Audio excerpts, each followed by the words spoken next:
Good morning.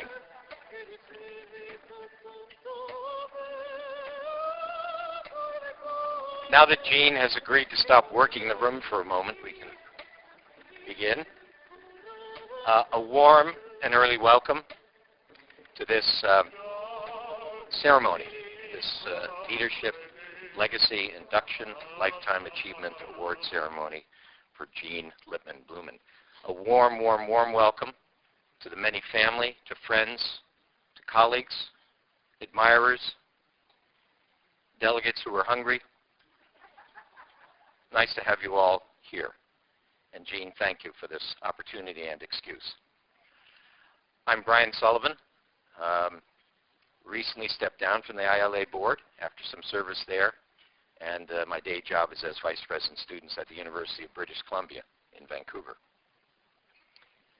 I'm told that Jean had the opportunity, because of her seniority in the field, to select when she wanted this to happen.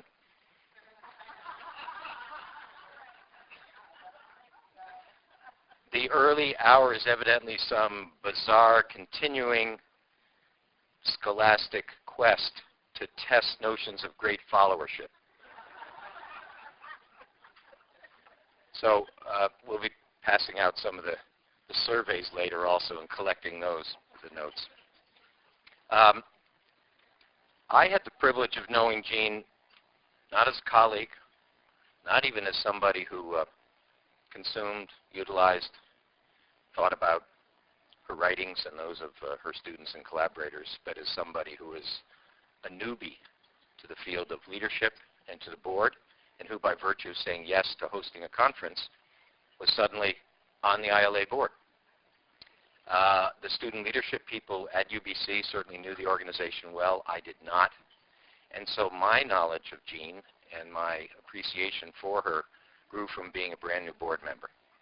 Landing on a board, being surrounded by luminaries, some of them legends in their own mind, but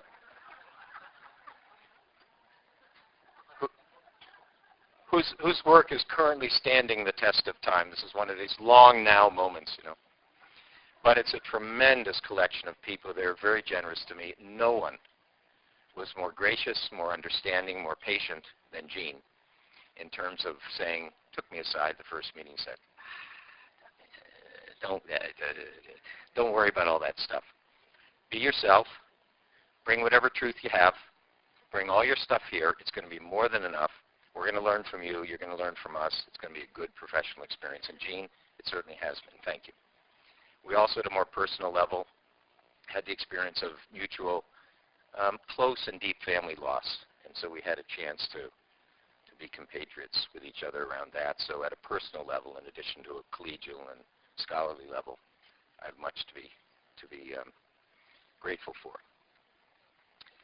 Evidently, if you really are a good board member, you can be an emeritus board member. I'd not run into this particular concept before. But in Jean's case, it means it's really bizarre because you can see no difference. Her level of engagement, her ability to keep driving an agenda, her ability to listen, her ability to kind of reflect and really in an annoying way ask people if they'd done what they were supposed to do. It's been torturous to be a grad student of hers. But it was really, really significant. Evidently, the only change going from regular to emeritus status is that your stipend goes down a little. 0 to 9. Yeah. That's right. 0 to minus. I was happy to turn that per diem over to my president. So the leadership program and the legacy award is, as you know, acknowledging and expressing gratitude for service and particularly for scholarship and for study in the field of leadership over an extended period of time. I went around asking people, because I haven't read deeply in this field, and I'm told that what's really fun here about all the awardees this year is that their service and or their scholarship, and most of them have also applied it in practice, has stood a certain kind of test. It's out there. It was embraced enthusiastically. Then their own graduate students started to critique it. And for an extended period of time, people wrangle and worry and this, that, and the other. And guess what? A lot of people come back around to saying, yeah, this is a seminal contribution. We're all the better for it. We stand on those shoulders as we continue to move the field forward. So it's that kind of achievement that's being recognized with the award here today. There is still an opportunity. Get your notes. So if you want to express something, please do. It will be part of the presentation ceremony later. To Jean, it's kind of like, to use one religious example, given Karen yesterday and all the rest, it's like, you know, for those of you who are in a communion type tradition, you'll see a silver plate come up later. Yeah, you can decide whether it's a prayer offering or money for the church, but we'll see how it goes. I want now to introduce Cynthia Cherry. Cyn is president of ILA, and she will take us through the rest of the presentation ceremony. Thank you.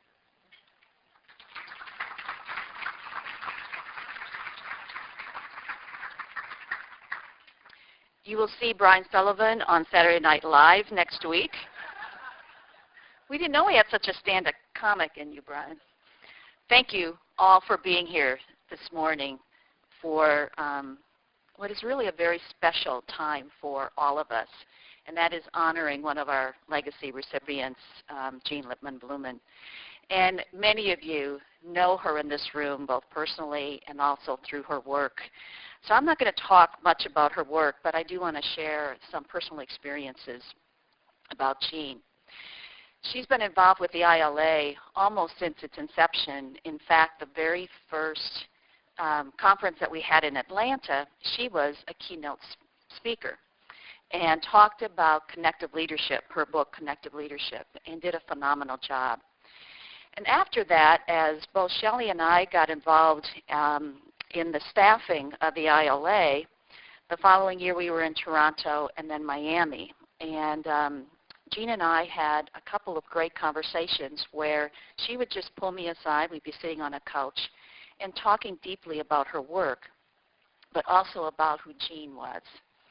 And through this, there was this evolving sense of friendship that established. And as some people know, once you get to know me, you get involved in some of the things that we are doing in the ILA or in other parts. Brian is an example of that. And one of the times we asked Jean if she would be interested in joining us on the board. And we were very pleased that Jean said yes, she would be interested. And yes, there is such a thing as once you do something so well, we ask you to stay on forever. And Jean is an ILA board emeritus. But when Jean was at our board meetings and continues at our board meetings, she is the person who is very thoughtful in everything that we are talking about and in the planning of the future. She is also the person who asks the provocative questions. And I have a feeling that all of her students understand that overall, but she is the person who really has asked the provocative questions.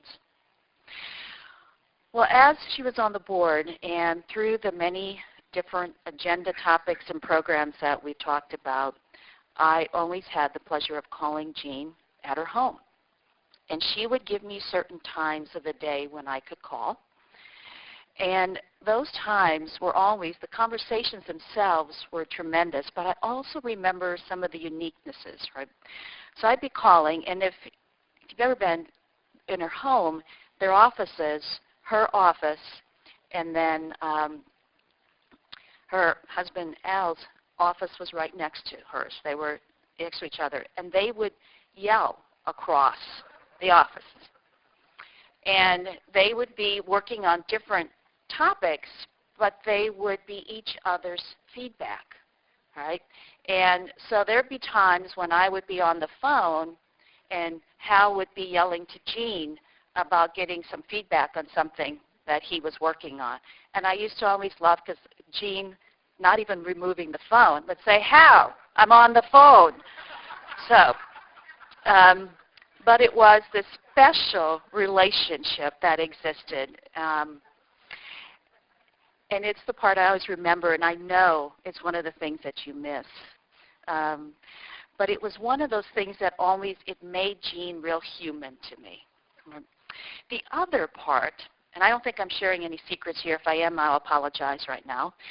But I always had to work around, or I had a certain amount of time that I could talk to Jean on the phone, because a personal trainer would come to her house, and that was sacred time. And I knew that I could not go over in my conversation because the personal trainer came first. I think the personal trainer came before Hal, myself. Brandon will be very happy. See, and Jean also kind of interrupts while you're talking. It's a part of it. We all know about all that Jean has written in her books. There's one that is actually special to me, and that's the one that she wrote on toxic leadership, because we were in Guadalajara I think we were doing the planning for the conference in Guadalajara, and we were on a bus, and we were on a bus from Mexico. You get the picture? I mean, it was a bus. And Jean and I were sitting next to each other, and we were talking about, between the bumps, we were talking about her idea and her writing of the book on toxic leadership. So as I read it, it has a very special connection for me, if you will, in terms of that terrific conversation, one of many that we had. In addition to her writings, all of you know what a great mentor she is in terms of her students and her colleagues. And she continues to do this to all of us. She really, truly mentors us. I saw it again yesterday. I wanted to make sure, I have 2 students here from Princeton University, and I want to make sure that Liz and Catherine met Jean. And as usual, I knew it was going to be a longer conversation, but Catherine and Liz ended up having this absolutely profound conversation with Jean about not the present, but the future of policy and the work that needs to be done. And both of them texted me later. And one just gave me 2 words on the text. Jean, wow. And the other, Liz, wrote this thing about, Jean is one of the most awesome women she has ever met. So we know that you're a wow, and we know that you're awesome. But I think more than anything, what describes Jean is her authenticity. And when we talk about authentic leadership, there is no one that really embodies that more than Jean does. She truly is authentic. Her writing is real. She is an author who writes about what she truly believes in and what she lives. She is a person where there is congruency between all the different parts of her life. And you can see it in this room in terms of her family being here, her wonderful family. Now you can tell us if this is contrary, but I don't believe it is. But I'll come down later and we can talk a little bit more. And we'll put Jean in the back of the room so she doesn't interrupt. But just the way Jean introduced me to her family, her loving family, you can tell there is this absolute wonderful connection and authenticity. And it is the same with all of her friends here in this room in terms of the authentic relationships that she has. And it is also with one of her great friends, Warren Bennis, who wanted to make sure that he shared his 2 cents about Jean. And so he asked to do a video about Jean overall. So with that, we're going to turn it over to Warren and the friendship between the 2 of them.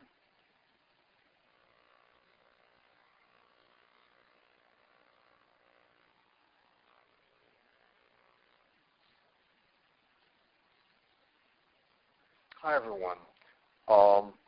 Actually, I'd much rather be there than here in Santa Monica to honor Jean Lipman Blumen for the Lifetime Award, which she clearly deserves. And I'm thinking about how I would best introduce Jean Lipman Blumen to you, because you know her work. But what came to my mind was the frontispiece page of E.M. Forster's marvelous novel, Howard's End, which goes ... only connect. And the word connect is the word that I think is a theme, or the obligato, in almost all of Jean's life and work. There are several areas where the word connect is very connected to how I'm going to talk about Jean in introducing her. First, personally, Jean's now deceased husband, Harold J. Levitt, was one of the people I knew years ago when I was still an undergraduate, and he'd already gotten his PhD that year. I think it may have been 1949. And it was Harold who really got me interested in this field. I then followed his foot tracks to MIT, where I also got my PhD, but a number of years later. Also, another personal connect is with my wife, Grace, and the two of them have co-authored a book. And boy, that's a connection for you. So that word connect is the theme that I just want to say a few more things about. A connector also in her work, she brings together, unusually so among us,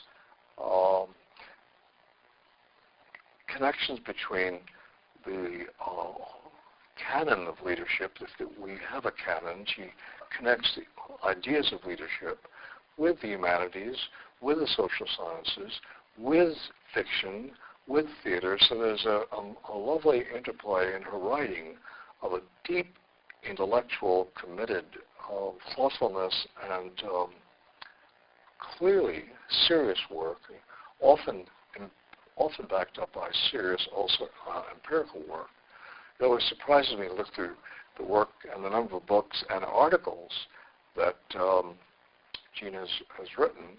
And it goes back to her Washington days, where she was doing a lot of survey research, and another area of connection is to take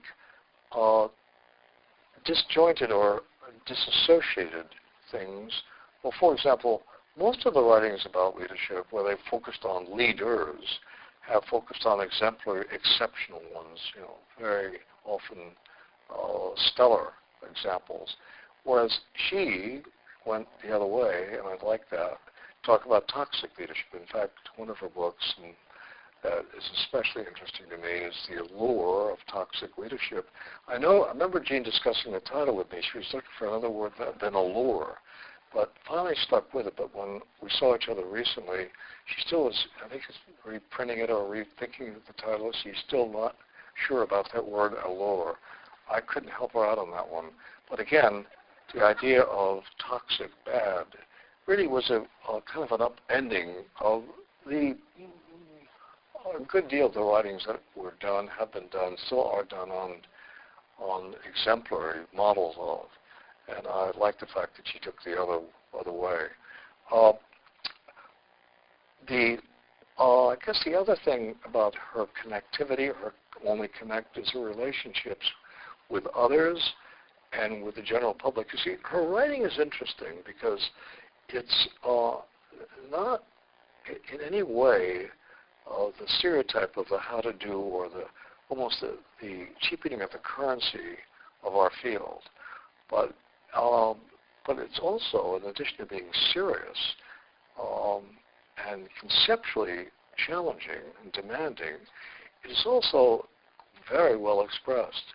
The two opposites, esoteric, stuff produced for our learned colleagues, and its opposite, exoteric, for the general public. Well, Jean does both, and that's unusual. And that's another connection that Jean makes. Well, to compress everything I admire and love about our friend and our colleague, Donna, today, deservedly so, in less than 5 minutes, is to just say how pleased I am to be asked to, I've sort of volunteered for it, actually, to present the award of the year of a lifetime career of leadership. And in introducing to you today, Jean Lipman Blumen.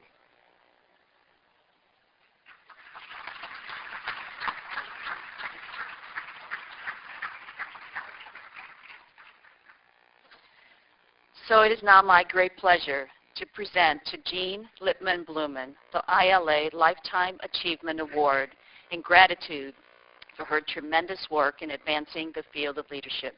Jean, will you please step forward?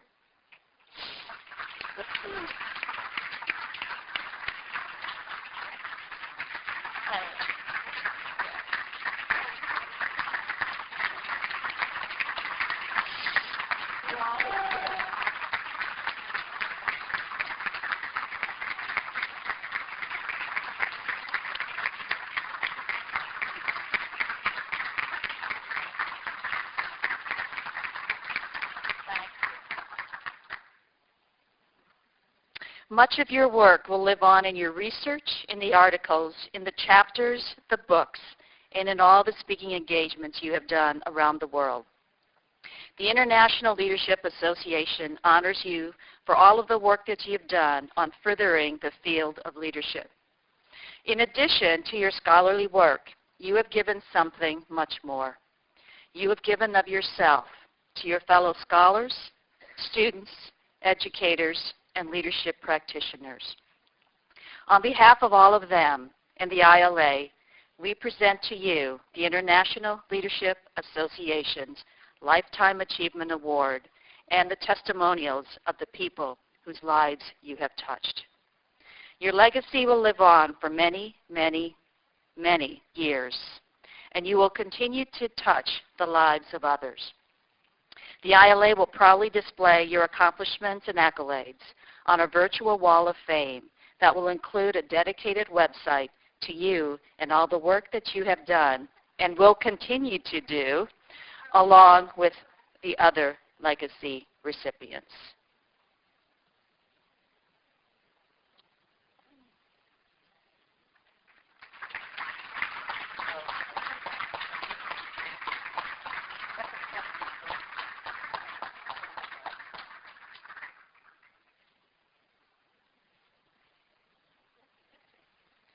So, on this 29th day of October, 2010, as the President of the International Leadership Association, I formally induct Jean Lipman Blumen into the ILA Leadership Legacy Program.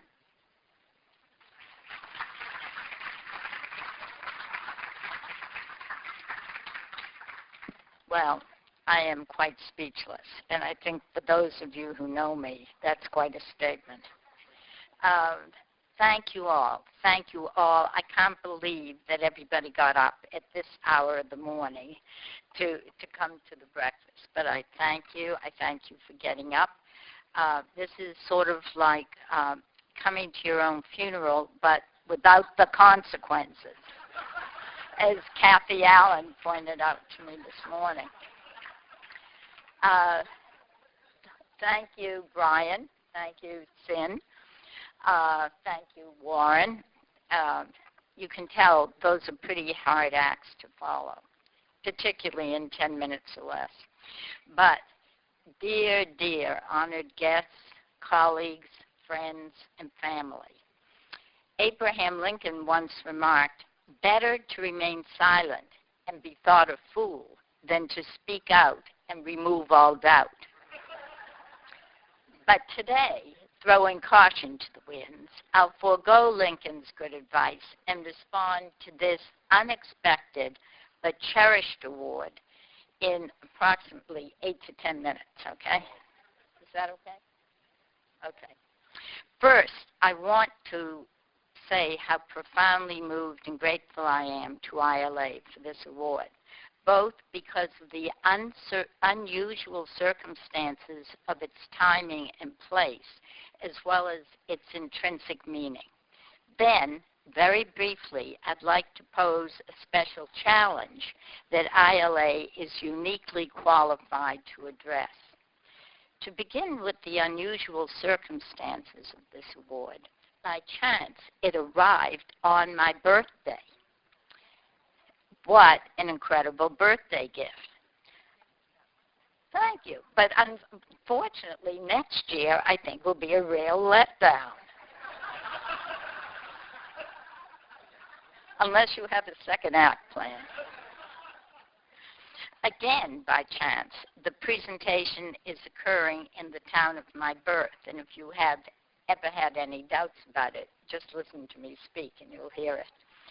This has special meaning to me for several reasons, both bad and good. So let's start with the bad. Growing up in Boston with its predilection for producing scoundrel leaders, I avoided studying leadership until I'd say midway into my career. You may recall hearing about James Michael Curley, a major political figure at the turn of the century. Twice he was elected from a prison cell. Okay. First to the Board of Aldermen and later to the role of mayor of Boston. And you might note that he ran the city of Boston for 5 months from that jail cell until he was released and later fully pardoned by President Truman. So you see how growing up in Boston predisposed me to see leadership through a glass darkly. Now it's time to return to the good. And receiving this award in my birthplace has several very real positive aspects. First, it holds special existential meaning to me to return to the scene of my early life for this unexpected but much appreciated recognition. And I was going to talk, if there isn't enough time, about my greatest embarrassment when I was 7 years old. So to return to the site of my greatest embarrassment, to come back later to try to wipe it out. But I might talk about that later at 4 o'clock. Second, being in Boston has the added delight of having many of my dearest family members join the celebration. Having spoken rather lightly about the unusual circumstances of this award, let me turn to a second issue and speak seriously and from my heart about the intrinsic meaning this award holds for me. It is really, really impossible for me to convey to you how truly appreciative and humbled I am today to receive this award from this group of scholars, educators, and practitioners whose professional accomplishments simply blow me away. ILA's high intellectual and professional standards inspire immense respect throughout the worlds of academia and practice and well beyond. Excuse me.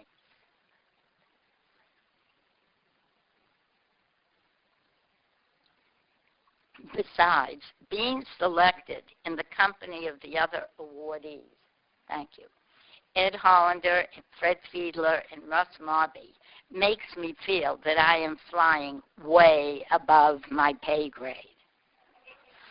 I often speak of ILA's twofold uniqueness that distinguishes it from other academic and professional associations.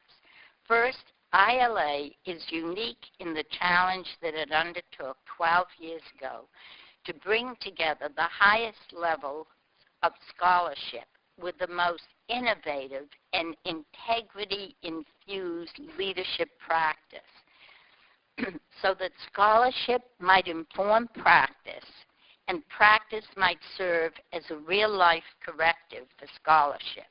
No other organization I know has undertaken such an audacious task. It's unique in another way as well. ILA is singularly perfused with the concern its founders epitomize. Founders like Jim Burns, Georgia Sorensen, Gil Hickman, Lorraine Matusik, Warren Bennett, Sin Sherry, Ron Heifetz, and others. And their concern for consequential and cutting edge, but, and this is the point, but emphatically civil, intellectual, and practice-oriented discourse, despite the scientific and pragmatic differences we might feel. ILA shines as a beacon of civil discourse in this era of deafening, personalized, and bitter political dialogue. On both counts, ILA is truly unique and admirable, and to be recognized by such an extraordinary organization truly takes my breath away. But I would be remiss indeed if I did not point out the obvious, that without my own professors and mentors, without my fantastic students, present and past, including the party planners, Sarah Smith-Orr and Lynn Kaysen and Kathy Pelletier, my colleagues, my friends and family everywhere, and particularly my beloved collaborator, Hal Levitt, as well as my esteemed home institution, the Drucker-Ito Graduate School of Management, and the entire Claremont Graduate University, and the Claremont Colleges writ large, which is really my second home, okay, with its remarkable faculty and administrators, some of whom are here today. This never could have happened. It just wouldn't have happened. And without ILA's superb staff, Shelley, Josh, Deborah, Ashley, Evan, and others, we wouldn't have the continuing excellence of this great association. So I thank you all, every one of you, from the bottom of my heart, really, really, truly. But now, in the closing 3 minutes, I would not be myself, I think, if I didn't go on and say this. So I want to pose a special challenge to ILA and the historic Leadership 2.0 Time for Action Conference, and that is to address the central question, leadership for what? What should be the action goal of all this research, teaching, and leadership practice, if not the noblest goal of all? The achievement and ongoing promotion of peace, which then enables us to redirect our resources and attention to the other remaining great challenges. Leadership action for peace is the challenge I pose to ILA today. For without peace, we squander our valuable and limited resources so desperately needed to confront the teeming unmet needs of humankind, and that is poverty, health, education, famine, the environment, climate change, shelter, and economic stability around the globe. By accepting this challenge, we'll undoubtedly discover that we have also met our own human need for meaning and significance that Viktor Frankl so passionately urged us to fulfill. We'll also discover our deep bonds and connections to the rest of humankind as expressed in the concept, the Swahili concept of Ubuntu, translated as a person is a person through other persons. Only this time it will be Ubuntu in action. Since I believe without implementation, ideas go nowhere. At the risk of meeting Lincoln's worst fears, let me conclude with 30 seconds of an implementation strategy, okay? And we can continue this discussion of the implementation strategy on Saturday at our session or any other time. But I think this is really important. And that is that the ILA should connect to other major groups concerned with achieving peace and maintaining it worldwide to establish jointly an ongoing, robust presence at the United Nations.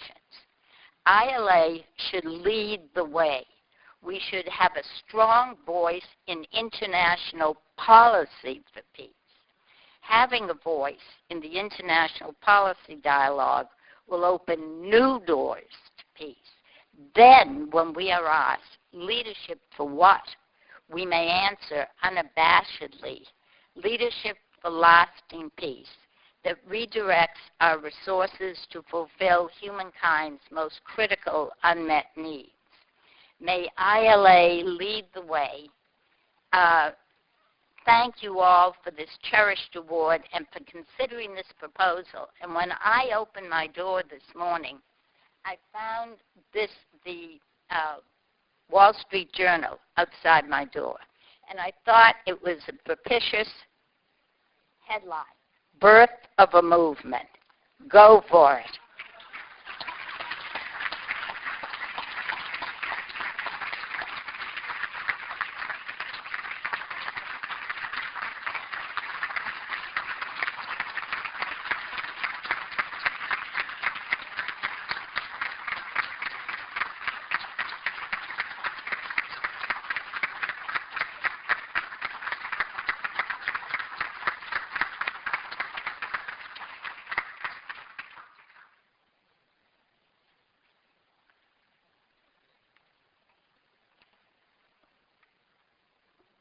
Not hard to imagine yourself at the ILA board table, is it?